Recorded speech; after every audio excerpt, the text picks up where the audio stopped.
Aujourd'hui, nous allons établir la continuité de la fonction valeur absolue sur R. On prend f, la fonction qui va de R dans R et qui a x associé valeur absolue de x, et on veut montrer que f est continu sur R. On veut donc montrer, en revenant à la définition de la continuité, point par point, être continu sur R, c'est être continu en tout point de R, donc en tout réel A. Il s'agit de montrer que pour tout A appartenant à R, limite quand x tend vers A de f de x est égal à f de A. Bon, ok, je suis d'accord que c'est parfaitement intuitif, que c'est évident que la fonction valeur absolue est continue sur R. Le but du jeu, c'est à partir des propriétés qu'on a établies au fur et à mesure, voilà, pas à pas, comme ça, de faire tomber des résultats sympathiques au fur et à mesure. Alors, la continuité d'une fonction en un point A, bon là j'ai pas pris la fonction valeur absolue manifestement, voilà, en un point A, je sais pas pourquoi je suis écrit aujourd'hui, qu'est-ce que ça nous dit? Ça nous dit que quand x tend vers A, quand vous faites tendre x vers A sur l'axe des abscisses, d'un côté ou de l'autre, voilà, eh bien, le D' était bien prononcé, votre f de x va tendre vers f de A. Là, si x tend de ce côté vers A, vous voyez que f de x va tendre en ordonnée vers f de A. De l'autre côté aussi. C'est bien un point de continuité. Un point où il y aurait discontinuité, ce serait une situation, par exemple, il y en a plein, hein, mais par exemple, je m'attarde pas là-dessus parce que c'est pas le cœur du sujet ça reste la valeur absolue, cette série de vidéos. Par exemple, c'est une situation comme celle-là, où la fonction qui est là, elle est bien définie sur R, hein. Il y a des gens pour qui définie et continue c'est pareil, attention, arrêtez de faire ça. Et cette fonction est définie sur R, en tout point de R, à tout point de R, elle vous renvoie une image, à tout réel, elle vous renvoie une image. En l'occurrence ici, si on est en A, bah, là elle décide que l'image, elle est là, voilà. L'image de A qui est f de A est ici, ce n'est pas là. Par contre, quand vous faites tendre x vers A par la droite, quand x tend vers A en étant plus grand que A, quand x tend vers A+, certains diront, eh bien f de x ne tend pas vers f de A. F de x a l'air de tendre vers autre chose que f de A. Un point de discontinuité. A est un point de discontinuité de cette fonction. Ok, alors, on va commencer par établir la continuité de la fonction valeur absolue en 0. Hop, pardon. Et en réalité, on l'a déjà effleuré, on n'a pas parlé de la continuité de la fonction valeur absolue en 0, mais il me semble, enfin je suis même certain, honnêtement, qu'en vidéo 5, là où j'ai établi que pour une suite UN, dire que valeur absolue de UN tend vers 0 quand n tend vers plus infini, ça implique de dire que UN tend vers 0 quand n tend vers plus infini. En réalité, on a aussi fait l'autre sens. On me dira, attends, on a bien regardé ta vidéo, il n'y a aucun moment où on fait l'autre sens.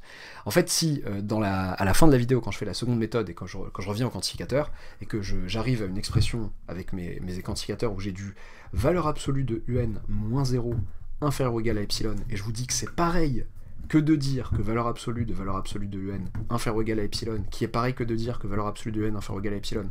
D'ailleurs, pourquoi, je sais plus si je le dis, j'espère l'avoir dit, c'est que comme ce réel est positif, bah, sa valeur absolue c'est lui-même. Voilà.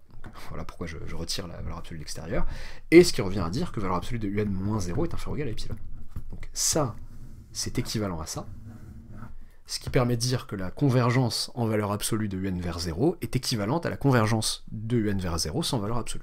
On va se servir de la même idée pour la convergence. Bon là, la seule différence, c'est que là, je parle de fonction. Je pourrais, pour ceux qui savent de quoi il s'agit, revenir à la caractérisation séquentielle de la limite. C'est pas le but, c'est pas de rentrer dans ces détails-là. Là, je vais juste revenir à la définition de limite pour une fonction, avec les quantificateurs. Là, si je vous dis... comment dire je veux montrer que limite... quand x tend vers 0 de f de x, c'est f de 0, c'est-à-dire 0, valeur absolue de 0, c'est 0, voilà, ça on le sait quand même, ça revient à montrer que, du coup, pour tout epsilon strictement positif, il existe un réel y epsilon strictement positif, tel que pour tout x réel, dans le domaine de définition de ma fonction, mais en l'occurrence si elle est définie sur R, eh bien, si valeur absolue de x moins 0, donc le point auquel je calcule la limite, est inférieur à ce seuil-là, y epsilon, alors valeur absolue de f de x moins f de 0 est inférieur ou égal, inférieur strict, moi je me mets du strict, voilà, inférieur à epsilon. Ok, sauf que, c'est qui valeur absolue de f de x moins f de 0?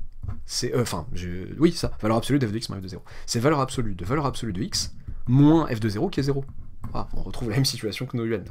C'est donc valeur absolue de x, c'est donc valeur absolue de x. C'est donc valeur absolue de x moins 0. Attendez, ça et ça c'est pareil. Oui mais, du coup, il faut montrer que pour tout epsilon strictement positif, il existe une certaine quantité y epsilon strictement positif, telle que pour tout x réel. Si ça est vrai, alors ça est vrai. Prenons pour tout epsilon positif, y epsilon égale epsilon convient.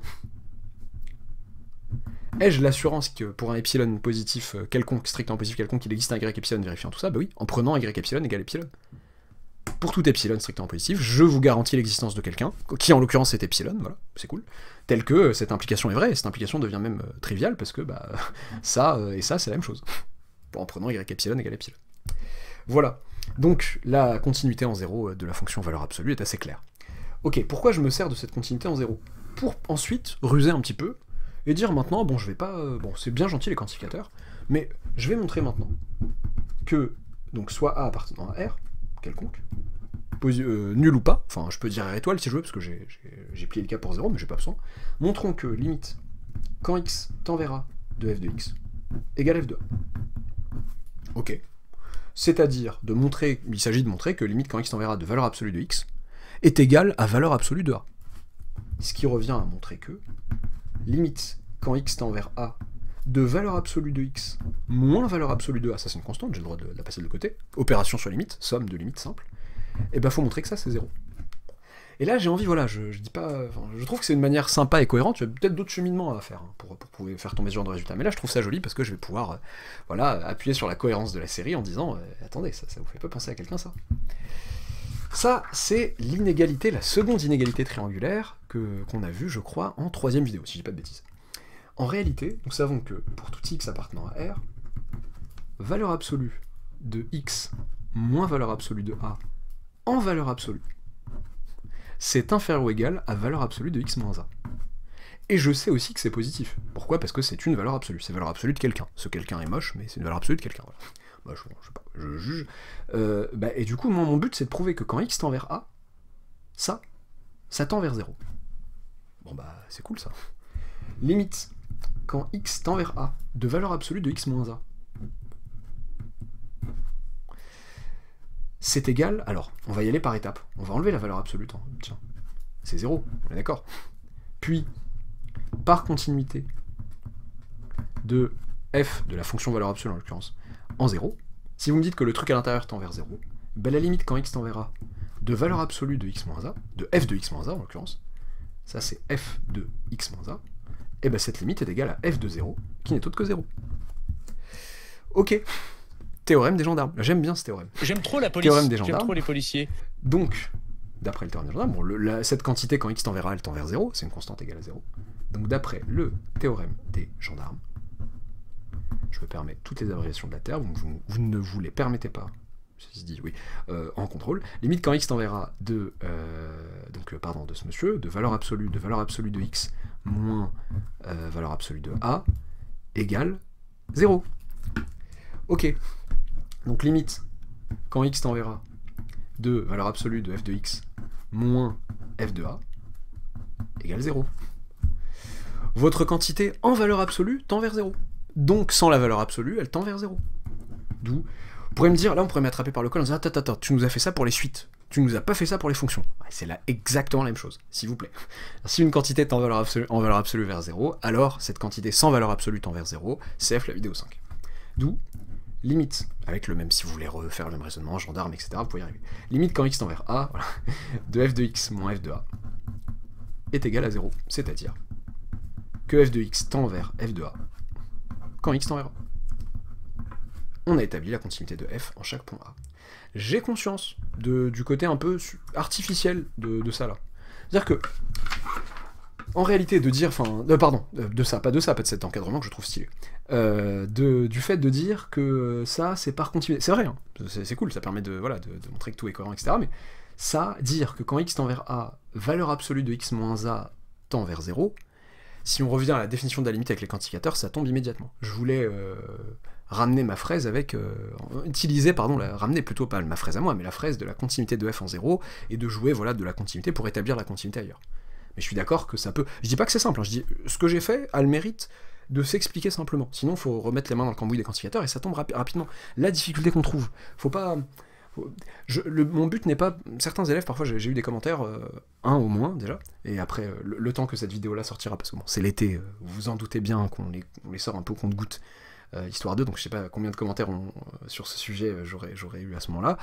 Certains élèves peuvent dire ouais mais ça peut leur paraître intuitif, et de se dire, bon, on redémontre tout ça alors que c'est intuitif, à quoi bon, est-ce qu'on remet tout en cause, etc. C'est pas du tout le but. Le but, c'est de... Enfin, j'essaye de parler à un maximum de monde déjà, et il y a pas mal d'élèves, dont moi j'ai honnêtement fait partie. Hein. Par exemple, je pense vraiment à la vidéo 5. Le côté machin en valeur absolue tend vers 0 implique que machin sans la valeur absolue tend vers 0, ça peut paraître très intuitif, mais honnêtement, moi, moi c'était en terminale, honnêtement, au début, quand on faisait ça sans explication, j'étais là, attends, il n'y a pas une douille quelque part, là, il y avait des valeurs absolues, elles ont disparu tout à coup, etc. Voilà. Autre chose, voilà, je laisse ça en fin de vidéo, voir si, machin... d'aucuns auraient pu me dire, attends, ta continuité, t'es bien gentil, voilà. f de x c'est qui? C'est racine de x au carré. Bon. La fonction qui a x associe x au carré est continue sur R,